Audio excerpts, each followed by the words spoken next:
वंश कल्याण समिति के तत्वाधान में आज श्री कृष्ण जन्मोत्सव मनाया जा रहा है। मैं सभी को श्री कृष्ण जन्माष्टमी की अपनी ओर से बधाई और शुभकामनाएं देना चाहता हूं। आपको बहुत बहुत बधाई और शुभकामनाएं। यह समिति कई वर्षों से लगातार आपके बीच में उदयांचल यदुवंश कल्याण समिति के नाम से संचालित है, जो हमारे पूर्वांचल, मिथिलांचल, बिहार के जितने हमारे प्रवासी भाई हैं उनके लिए यह संस्था कार्यरत है। उनकी सेवा में, उनके हर सुख और दुख में यह लगातार अपना प्रयास जारी रखे हुए है। इसके लिए सबसे पहले मैं समिति के हमारे संरक्षक आदरणीय एस.एस. प्रसाद जी को, आदरणीय धर्मेंद्र जी को, आदरणीय कृष्णानंद जी को, आदरणीय बीपी भाई साहब को, विनोद जी को और सभी मेरे सम्मानित जितने भी यहाँ पर महानुभाव हैं आए हैं, समाज के हमारे पूर्वांचल, मिथिलांचल और बिहार के जितने हमारे गुरुजन हैं, हमारे से बड़े हैं और हमारी माताएं और हमारे बच्चे, छोटे छोटे बच्चे जिन्होंने आज यहाँ पर अपनी कला का प्रस्तुति किया, मैं उनको बधाई और शुभकामनाएं देना चाहता हूँ। यह संस्था आपके बीच में और आपकी संस्था है, आप सबको इसको मिलकर चलाना है। मेरी इस संस्था को शुभकामनाएं। आज यहाँ जिन बच्चों ने अपना परफॉर्मेंस दिया, अपनी प्रतिभा का प्रस्तुतिकरण किया, मैं उनको बधाई और शुभकामनाएं देता हूँ कि वह उनका उज्जवल भविष्य हो। आने वाले समय में वह देश और समाज का नाम रोशन करें, अपने माता पिता का नाम रोशन करें और इसी तरह देश और समाज के लिए अपना प्रण लेकर जाएं कि कुछ करने का उनमें जज्बा हो। मैं इस जन्माष्टमी के अवसर पर आपको श्री कृष्ण भगवान जी की वही आशीर्वाद मिले, आपके पूरे परिवार को और सभी को आशीर्वाद मिले कि आपके घर में सुख शांति, धन धान से शांति बनी रहे और सुख शांति आपके घर में आए। मैं इसी बात पर आपको बधाई दिए हुए बहुत बहुत शुभकामनाएं देना चाहता हूँ। धन्यवाद। आज कृष्ण जन्माष्टमी के अवसर पर उदयांचल यदुवंश कल्याण समिति के आयोजन में ज्ञानपीठ केंद्र के प्रांगण में आप सभी भाई बहनों, नौजवानों, बेटियों का मैं हार्दिक अभिनंदन करता हूं और आप लोगों को बधाई देता हूं कि आप लोग इस समारोह में उपस्थित होकर उदयांचल यदुवंश कल्याण समिति के सभी पदाधिकारियों का, कार्यकारिणी सदस्यों का और जो भी इस संस्था से जुड़े हुए लोग हैं, सबका सम्मान बढ़ाया है। आप लोगों ने इस संस्था को चलाने में मदद की है। हम आप लोगों का पुनः हार्दिक अभिनंदन करता हूँ। मैं हार्दिक अभिनंदन सांस्कृतिक कार्यक्रम प्रस्तुत करने वाले सभी बच्चों का करता हूं कि उन्होंने बहुत ही अच्छा कार्यक्रम प्रस्तुत किया और हमारी बेटी समान भानुश्री जी जो लोक गायिका हैं, उन्होंने भी आपके सामने गीत प्रस्तुत किया। मैं उनका भी इस अवसर पर हार्दिक अभिनंदन करता हूं। आज का दिन भारत के ही नहीं, विश्व के इतिहास का बहुत ही प्रेरणादायक दिन है। आज 5250 वर्ष और 51वां वर्ष है आज ही के दिन। आयामी प्रतिभा के धनी, विलक्षण व्यक्तित्व, राजनीतिज्ञ, कूटनीतिज्ञ और इस विश्व में 16 कला के अवतार भगवान कृष्ण का जन्म हुआ, वह आपके कुल के थे।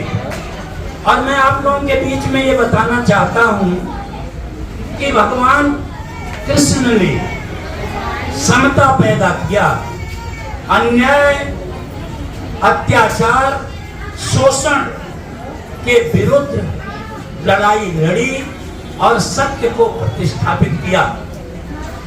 मैं आप लोगों के बीच में ये भी कहना चाहता हूं कि भगवान कृष्ण ने इंद्र के अहंकार को तोड़ा और प्रकृति की पूजा की।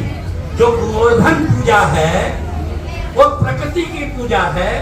उन्होंने कभी पाखंड को नहीं माना। हमें यह समझना चाहिए, समझने की जरूरत है, क्योंकि भगवान कृष्ण जैसा व्यक्तित्व जो इतना बड़ा ज्ञानी हो, इतना बड़ा योगी हो, कर्म योगी हो, वह उसे माखन चोर बता दिया, उसे वस्त्र हरण का बात बता दी। तो भगवान कृष्ण के साथ अन्याय हुआ, क्योंकि वह इतने बड़े विद्वान थे, इतने बड़े ज्ञानी थे, वो क्या ऐसा काम कर सकते थे? लेकिन लोगों ने जो हमारे विरुद्ध थे, जो हमारी विचारधारा के विरुद्ध थे, जो लोग रूढ़िवाद और पाखंड फैलाने वाले लोग थे, उन लोगों ने यह रचना भगवान कृष्ण के साथ रची और ऐसा काम किया। भगवान कृष्ण ने तो आप द्रौपदी की रक्षा कैसे की? सारी बीच नारी है कि नारी बीच सारी है, कि सारी ही की नारी है कि नारी की ही सारी है। और आज महिलाओं के साथ क्या बर्ताव हो रहा है? हाथरस से लेकर पूरे देश के अंदर। और भगवान कृष्ण ने 5000 साल पहले नारी के साथ जो अन्याय हुआ उसका प्रतिकार किया, विरोध किया और उसकी सहायता की। उसी तरह जो अन्याय हो रहा था, असत्य था, कंस जैसा आसुरी शक्ति का व्यक्ति था, जिसने कर के रूप में हमारी जनता का, हमारे लोगों का शोषण कर रहा था, वो दूध दही घी रास्ते में ही अपने आदमियों से छिनवा लेता था, उसका वध किया और उग्रसेन को गद्दी पर बैठाने का काम किया। लगातार भगवान कृष्ण ने अन्याय के खिलाफ संघर्ष किया है। हम लोगों को ही अन्याय के खिलाफ लगातार संघर्ष करना चाहिए, शोषण और अन्याय करने वालों के खिलाफ रहना चाहिए। और मैं एक बात और आप लोगों को बताना चाहता हूं, क्योंकि आप लोग बहुत देर से हैं और आप लोग जो है यहाँ जो कार्यक्रम है रखा हुआ है, इसमें आपका बहुत बड़ा योगदान है और भोजन की भी व्यवस्था है। ये उदयांचल यदुवंश कल्याण समिति ने भोजन की व्यवस्था कर रखी है। तो मैं आप लोगों का ज्यादा समय नहीं लेना चाहता, मैं इतना ही कहना चाहता हूँ कि जो इस देश में पाखंड और रूढ़िवाद फैलाया जा रहा है, लगातार यहाँ पाखंड का काम किया जा रहा है, उसे हमें समझना होगा। क्योंकि गरीबी, भूख, पीड़ा, दर्द, बेबसी और लाचारी जो समाज के अंदर है, और जो समाज में नफरत है, जो प्रेम नहीं बन पा रहा है, उसका सबसे बड़ा कारण पाखंड है। और पाखंड क्यों है? क्योंकि वो पाखंडी लोग अपना वर्चस्व कायम रखना चाहते हैं, अपना अधिकार कायम रखना चाहते हैं। वो अधिनायकवादी लोग हैं, वो लोग तानाशाह हैं, वो सदियों से हमारे ऊपर राज्य करना चाहते हैं। तो हमें उनकी चालाकी को समझना चाहिए और अपने लोगों को साथ देना चाहिए, तभी हम भगवान कृष्ण को मानने के असली हकदार होंगे। हमें भगवान कृष्ण से प्रेरणा लेनी चाहिए कि भगवान कृष्ण ने अन्याय के खिलाफ लगातार संघर्ष किया, हमें भी तैयार रहना चाहिए। और एक निवेदन आप लोगों से और करना चाहता हूँ कि ये उदयांचल यदुवंश कल्याण समिति आपकी समिति है, ये गाजियाबाद के अंदर काम कर रही है। ये लोग लगातार शोषण और पाखंड के खिलाफ लड़ाई लड़ रहे हैं, अपने लोगों को एकजुट कर रहे हैं। जितनी भी आप लोगों को शक्ति है, आप इनकी मदद करना, इनके तन मन धन तीनों से मदद करना। जिस धन वाला है वो धन से मदद करे, ज्यादा से ज्यादा लोगों को जोड़ने का काम करना। मैं इन्हीं शब्दों के साथ एक बात कहकर अपनी बात समाप्त करूंगा कि हमारा लोक शिक्षण अभियान ट्रस्ट है और मैं आप लोगों को अपने बच्चों को IAS, PCS, CPMT, PMT कानून की किताब, कोई भी ऐसी किताब नहीं है, MBA की किताब, हर किताब हमारे 8 पुस्तकालय हैं गाजियाबाद के अंदर, कहीं पर निःशुल्क पढ़ सकते हैं और किताब ले सकते हैं। और उच्च से लेकर निम्न की जो नौकरी है 4th क्लास की, उसकी भी उसके अंदर किताबें मौजूद हैं, तैयारी की किताब मौजूद है और जो जनरल नॉलेज की किताब है वो सारी किताब है, कोई ऐसी किताब नहीं है। और एक बात और कहना चाहता हूँ कि जो हमारे 8 पुस्तकालय हैं, उन पुस्तकालय में अगर बच्चे को किसी भी पुस्तक की जरूरत होगी तो 7 दिन के अंदर उस पुस्तकालय में उपलब्ध कराई जाती है। आपको किताब मिलेगी, अपने बच्चों को पढ़ाने का काम करना, क्योंकि डॉक्टर अंबेडकर ने कहा है कि शिक्षा वो शेरनी का दूध है, जो पिएगा वही दहाड़ेगा। अगर हम शिक्षित नहीं होते तो मैं यहाँ पर अपनी बात नहीं रख पाता। मैं आप लोगों का बहुत बहुत धन्यवाद करता हूँ। आप लोगों ने हमारी बात सुनी और उद्यांचल यदुवंश कल्याण समिति को पुनः धन्यवाद देता हूँ कि आप लोग इसी तरह समाज को जागरूक करते रहेंगे। बहुत बहुत धन्यवाद करता हूँ।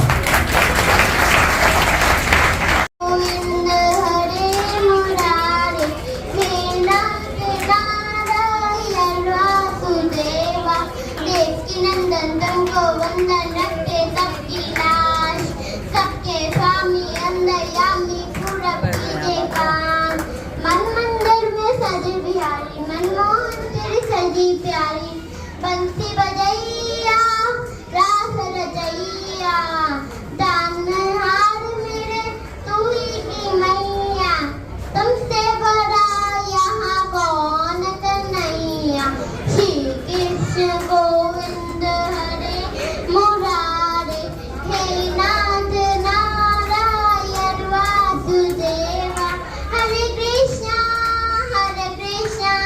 हरे रामा हरे रामा, हरे कृष्णा हरे रामा हरे रामा, हरे कृष्णा हरे रामा हरे रामा। धन्यवाद। हमारे कृष्ण कन्हैया, राधा की भक्ति मुरली की मिठास, राधा की भक्ति मुरली की मिठास, माखन का स्वाद और गोपियों का रास, ये सब मिलकर बनता है जन्माष्टमी का दिन खास। देखो फिर जन्माष्टमी आई है, देखो फिर जन्माष्टमी आई है, माखन की हांडी ने अपनी मिठास बढ़ाई है, माखन की हांडी ने अपनी मिठास बढ़ाई है। कान्हा की लीला है सबसे प्यारी, कान्हा की लीला है सबसे प्यारी, वो दे हमें दुनिया भर की खुशियाँ सारी। धन्यवाद। और जोर से जय श्री कृष्णा। सर्वप्रथम आप सभी विश्व शिरोमणि भगवान श्री कृष्ण का आज जन्म उत्सव है, पूरी दुनिया मना रही है और उन्हीं के वंशज आज यहाँ पर एकत्रित होकर के भगवान कृष्ण का जन्मोत्सव मना रहे हैं। सर्वप्रथम आप सभी को, सभी बुजुर्गों को, सभी बहनों को, सभी भाइयों को हार्दिक शुभकामनाएं, बधाई और प्रणाम है आप सबको। मैं भजन गाऊं उससे पहले 2 लाइनें हर मंच पर कहती हूँ, हर साल कहती हूँ, हर बार कहती हूँ। आप लोग पूर्वांचल के लोग, उद्यांचल के लोग जहाँ भी मुझे बुलाते हैं मैं आती हूँ, क्योंकि प्रोफेशनल नहीं हूँ लेकिन मैं समाज के लिए गाती हूँ और समाज ने मुझे बहुत कुछ दिया है। आप लोग इसी तरह अपना आशीर्वाद बनाए रखें कि ना दौलत पे नाज करती हूँ, ना शोहरत पे नाज करती हूँ, ना दौलत पे नाज करती हूँ, ना शोहरत पे नाज करती हूँ, और जन्म लिया है यदु कुल में तो अपनी किस्मत पर नाज करते हैं, अपनी किस्मत पर नाज करते हैं। जिस प्रभु को पूरी दुनिया आज पूछती है वो हमारे दादाजी हैं और हम उनके वंशज हैं। उनके पद चिन्हों पर हमें चलना है। भगवान कृष्ण से बड़ा मुझे नहीं लगता कोई ज्ञानी होगा, ना ही कोई संगीतज्ञ होगा, ना ही कोई कूटनीतिज्ञ होगा और ना ही कोई राजनीतिज्ञ, जितना उनका वर्णन किया ही नहीं जा सकता। लेकिन कहीं ना कहीं जो उनकी पद चिन्हों पर चलने की बात मैं हर बार करती हूँ, आज भी कर रही हूँ कि कहीं ना कहीं हम बिछड़ रहे हैं, पिछड़ रहे हैं। उस चीज को हमें समझना होगा और उसके लिए हमें अपने बच्चों को शिक्षित करना बहुत जरूरी है। शिक्षा भी एक ऐसी चीज है कि जिससे हम सबको मतलब पीछे सोच सकते हैं। कोई हमें हमारे से कितना भी द्वेष रखे, लेकिन अगर हम शिक्षित हैं तो हमें कोई भी पछाड़ नहीं सकता। और विशेषकर लड़कियों को शिक्षित बनाए आप लोग, क्योंकि जब लड़कियां शिक्षित होती हैं तो दो परिवार शिक्षित होता है। तो लड़कों के साथ साथ लड़कियों को शिक्षित बनाना और उनको मजबूत बनाना कि पूरी दुनिया से वो लड़ सके। समाज में आज कई कुरीतियां हैं, उन कुरीतियों से हमारे बच्चे लड़ सके। तो आइए एक गाना मेरा, चूंकि पूरे समाज के लोग हैं, अपने यादव समाज के ही लोग हैं, एक आध दो लोग होंगे इधर उधर के, कोई बात नहीं। तो चूंकि ये गाना मुझसे बोला गया कि ये गाना तो गाना ही है आपको कि जय यदुनंदन करूं तेरा बंधन, और इस गाने से ही मुझे अपने समाज में, पूरे इंडिया में ही नहीं ऑल ओवर वर्ल्ड में मुझे भानुश्री नाम से, वो सर्वल से नहीं पहचानते, लेकिन नाम से पहचानते हैं। नाम नहीं, जितने कार्यकारिणी में आपको पता है, जितने लोग कार्यकारिणी में हमारे हैं,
नमस्कार, प्रणाम। मैं खुशबू तिवारी आप सभी के बीच रूबरू हूँ GNA न्यूज चैनल के माध्यम से। आप सभी इसको देखिए, सुनिए, ढेर सारा प्यार दीजिए और चैनल को सब्सक्राइब करिए। बहुत बहुत धन्यवाद।